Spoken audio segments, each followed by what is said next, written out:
Hello friends, welcome to home food recipes. આજે આપણે બનાવીશું શિયાળામાં ખાવાની મજા આવી જાય એવી ગરમા ગરમ બાજરીની મસાલા પૂરી, જે એકદમ ફૂલેલી દડા જેવી બને છે, ઉપરથી ક્રિસ્પી, અંદરથી સોફ્ટ। આ મેથી બાજરીની પૂરીને તમે સવાર સાંજની ચા સાથે કે પછી વઘારેલા દહીં સાથે ખાઈ શકો છો। એ ખૂબ જ ટેસ્ટી લાગે છે। તમે જોઈ જ શકો છો પૂરી કેટલી સરસ ફૂલી છે। પરફેક્ટ માપથી જો તમે આ રીતે પૂરી બનાવશો તો તમારી પણ પૂરી આવી જ ફૂલશે।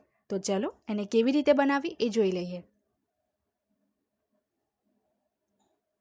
તો સૌથી પહેલાં આપણે પૂરીનો લોટ બાંધીશું। એ માટે એક થાળામાં આપણે 1 કપ અને એની ઉપર 1/4 કપ એટલે કે સવા કપ જેટલો બાજરીનો લોટ લેવાનો છે। હવે એમાં અડધી ચમચી અજમો ઉમેરીશું, અડધી ચમચી જીરું ઉમેરીશું, 1 ટેબલ સ્પૂન એટલે કે 1 મોટી ચમચી જેટલા સફેદ તલ ઉમેરીશું। તલ થોડા આગળ પડતા રાખીશું। 1/2 ચમચી આપણે એમાં ચીલી ફ્લેક્સ ઉમેરીશું, 1 ચમચી આપણે એમાં ધાણા જીરું પાવડર ઉમેરીશું, 1 ચમચી જેટલી હળદર ઉમેરીશું, 1 ચમચી જેટલી એમાં ફ્રેશ આપણે આદુ લસણની પેસ્ટ ઉમેરવાની છે। હવે એની અંદર 1 કપ જેટલી ધોઈને બારીક સમારેલી ફ્રેશ મેથી ઉમેરીશું। મેથીની ક્વોન્ટિટી જેટલી વધારે રાખશો પૂરીનો સ્વાદ એટલો જ સારો આવશે।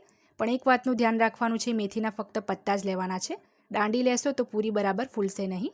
1 ચમચી એમાં મેં મીઠું ઉમેર્યું છે અને હવે એમાં એક મીડિયમ સાઇઝના બાફેલા બટાકાનો માવો ઉમેરીશું।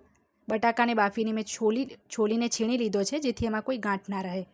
તો હવે આ બધી જ વસ્તુને આપણે હાથથી સરસ મિક્સ કરી લઈએ। બટાકાનો જે માવો છે આમાં ચોક્કસ ઉમેરવાનો છે। જો તમે એ સ્કીપ કરી દેશો તો પણ તમારી પૂરી બરાબર ફૂલશે નહીં। તો પહેલાં સરસ આપણે મસળીને એને મિક્સ કરી લઈએ, જેથી પાણી કેટલી ચમચી ઉમેરવું એ પણ ખબર પડી શકે।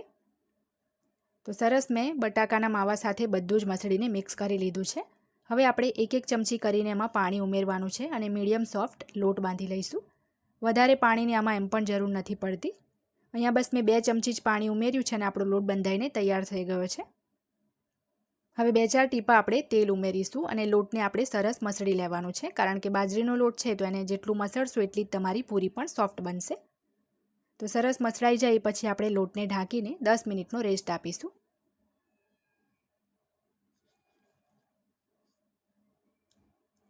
દસ મિનિટ પછી આપણો જે લોટ છે એને સરસ રેસ્ટ મળી ગયો છે। તો હવે આપણે બંને હાથને આ રીતે તેલ લગાવીને ગ્રીસ કરીશું અને આમાંથી મીડિયમ સાઇઝના આપણે લુઆ તોડી લઈશું। પહેલાં જે બધા જ લુઆ છે આપણે પૂરીના તોડીને તૈયાર કરીને જ રાખવાના છે, જેથી ફટાફટ આપણે પૂરી વણીને એને તળી શકીએ। તો બધા જ લુઆ અહીંયા મેં રેડી કરી લીધા છે। હવે આપણે એક પાટલી લઈ લેવાની છે અને એક વેલણ લઈ લઈશું। બંનેને તેલ લગાવીને સરસ ગ્રીસ કરી લઈશું અને એક લુઓ લઈને આપણે જાડી પૂરી વણી લઈશું। પૂરી વણવા માટે તમારે સૂકો જે બાજરીનો લોટ આવે એનો ઉપયોગ નથી કરવાનો, આ રીતે તેલથી જ ગ્રીસ કરીને તમારે પૂરી વણવાની છે। તો ધ્યાન રાખવાનું છે, પૂરી એકદમ જાડી વણવાની છે તો જ એ પ્રોપરલી ફૂલશે। અને બાજરીનો લોટ છે તો સાઈડથી થોડી ક્રેક્સ આવશે અને તમારે સરખું કરીને વણી લેવાનું છે। તો જે પૂરીની થિકનેસ છે હું તમને બતાવું છું કે આ રીતની જાડી પૂરી રાખવાની છે। હવે આપણે ગરમ તેલમાં પૂરી એડ કરી લઈશું। તેલ મેં પહેલેથી જ ગરમ કરવા મૂકી દીધું હતું અને જારાથી હળવા હાથે આ રીતે દબાવતા રહેવાનું છે, જેથી પૂરી આપણી સરસ ફૂલી જાય। પૂરી જે છે તેલમાં એડ કરતાં તરત જ નહીં ફૂલે, અમુક સેકન્ડ તમારે આ રીતે જારાથી દબાવતું રહેવું પડશે અને એને ઉલટ પલટ કરતું રહેવું પડશે, તો જ તમારી પૂરી ફૂલશે। નોર્મલી જે ઘઉંના લોટની પૂરી હોય આપણે તેલમાં ઉમેરીએ તો તરત જ ફૂલી જાય છે, પણ આમાં એવું નહીં થાય। 15-20 સેકન્ડ તમે દબાવશો આ રીતે જારાથી ત્યારે એ ફૂલશે। તો તમે જોઈ શકો છો સરસ આપણી પૂરી ફૂલી ગઈ છે। તો બહાર એક ટીશ્યુ પર એને કાઢી લઈએ। એક પૂરી મેં પહેલેથી જ તળી લીધી હતી, જેથી તેલનું ટેમ્પરેચર કેવું છે મને ખબર પડે, કારણ કે જો તેલ એકદમ વધારે ગરમ હશે તો પણ તમારી પૂરી એડ કરતાં તરત જ બળી જશે અને કાળી થઈ જશે। તો મીડિયમ ગરમ તેલમાં તમારે એક પૂરી વણતા જવાનું છે અને એક પૂરી એડ કરતા જવાનું છે।